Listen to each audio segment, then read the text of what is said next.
بسم اللہ الرحمن الرحیم تبت یدا ابی لہب وتب، بالکل ابتدائی زمانے کی صورت ہے. ٹوٹ گئے ہاتھ ابو لہب کے اور وہ برباد ہو گیا خود. واقعہ یہ ہے کہ جب حضور کو اوپر وہ آیت نازل ہوئی جو ہم نے پڑھی ہے سورہ ہجر میں، فاصدع بما تؤمر، پہلے 3 سال تک آپ نے دعوت جو دی ہے وہ لو کی، جسے ہم کہیں گے. کبھی بھی آپ کی دعوت انڈر گراؤنڈ نہیں تھی، اس کو تو سمجھ لیجئے. یہ تو لفظ استعمال کرنا ہی غلط ہے. لو کی، اور لو کی میں کیا تھا؟ پرسنل تعلق، پی پی کالز، لوگوں سے جن سے بھی تعلقات تھے، انفرادی گفتگو میں آپ اپنی دعوت پیش کر رہے تھے. پھر حکم آ گیا فاصدع بما تؤمر، اب ڈنکے کی چوٹ کہیے. تو آپ کھڑے ہوئے کوہ صفا پر، آپ نے نعرہ لگایا وا سماحا، یہ وہاں کا دستور تھا. تفصیل سے میں یہ بیان کر چکا ہوں، سارا واقعہ بیان نہیں کر سکتا. تو اس وقت لوگ لپک کر آئے اور ابو لہب بھی آیا آپ کا چچا. جب حضور نے وہاں اپنی دعوت پیش کی تو اس نے کہا تبت لکا لہذا جمعتنا، ہم سمجھے تھے کوئی بڑی اہم بات تم نے بتانی ہوگی تو ہمیں بلایا ہے، ہم پہنچ گئے ہیں اور تم نے ہمیں اس کام کے لیے جمع کیا تھا، تو تمہارے ہاتھ ٹوٹ جائیں گے. معاذ اللہ ثم معاذ اللہ، نقل کفر نباشا. چونکہ حضور بنو ہاشم کو 2 دفعہ گھر بلا کر کھانا کھلا چکے تھے تو اسے تو معلوم تھا یہ دعوت کیا تھی. لیکن یہ جو طریقہ آپ نے اختیار کیا تھا وہ تھا جیسا کہ وہاں پر عام اعلان کے طور پر ہوتا تھا کہ کوئی فوج کی خبر آئے تو کوئی فوج حملہ آور ہونے والی ہے، تو جس شخص کے پاس بھی وہ خبر پہنچ جاتی تھی وہ کپڑے اتار کے مادر ذات برہنہ ہو کر کسی اونچے مقام پر کھڑا ہو کر نعرہ مارتا تھا وا صباحا، ہائے وہ صبح جو آنے والی ہے، غارت گری والی صبح. تب لوگ سب دوڑتے تھے، جہاں تک آواز پہنچ گئی، جہاں تک نگاہ دیکھ رہی کہ ننگا کھڑا ہوا ہے ایک آدمی اونچائی کے اوپر، دوڑتے تھے لوگ کہ کیا خبر ہے اس کے پاس. حضور معاذ اللہ ننگے ہونے کا کوئی سوال نہیں تھا، لیکن آپ نے آدھی بات ان کی اختیار کر لی جس کے اندر کوئی قباحت نہیں ہے کہ آپ کھڑے ہوئے اور آپ نے وا صباحا کا نعرہ لگایا. وہ صبح قیامت کی خبر دے رہے ہیں، وہ خبر دیتے تھے جو صبح ہوتی تھی غارت گری کی، دشمن آ کر حملہ کرے گا، لیکن وہ بھی تو صبح قیامت ہے. بات کوئی تو ہنسی کی نکلے، خندہ صبح قیامت ہی صحیح، صبح قیامت بھی تو ہے نا آخر. تو اس نے کہا آپ تمہارے ہاتھ ٹوٹ جائیں، تم نے اس کام کے لیے بلایا تھا.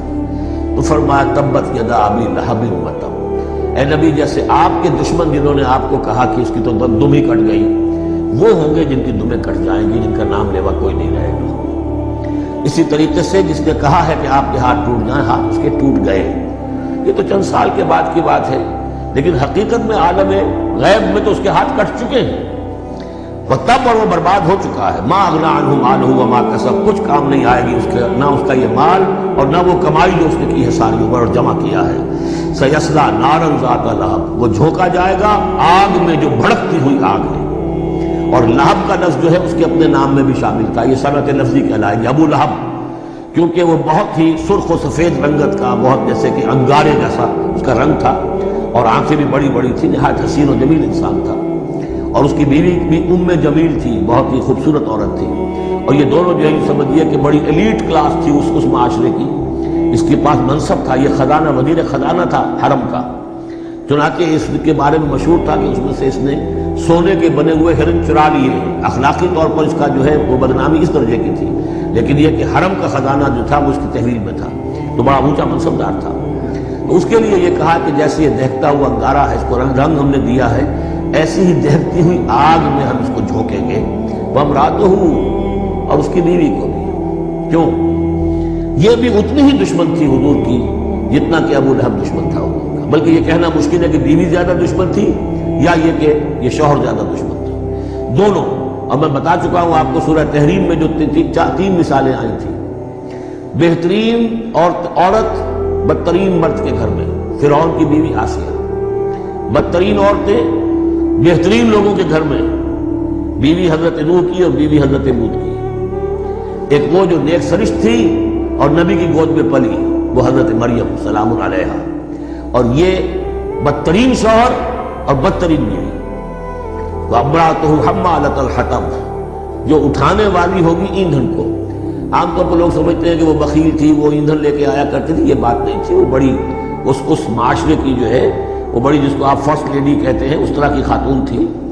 اصل مطلب یہ ہے کہ یہ اس وقت جو حرکتیں کر رہی ہے یہ اپنے شوہر کے آگ کے گڑھے کو اور بھڑکانے کے لیے ایندھن لا رہی ہے.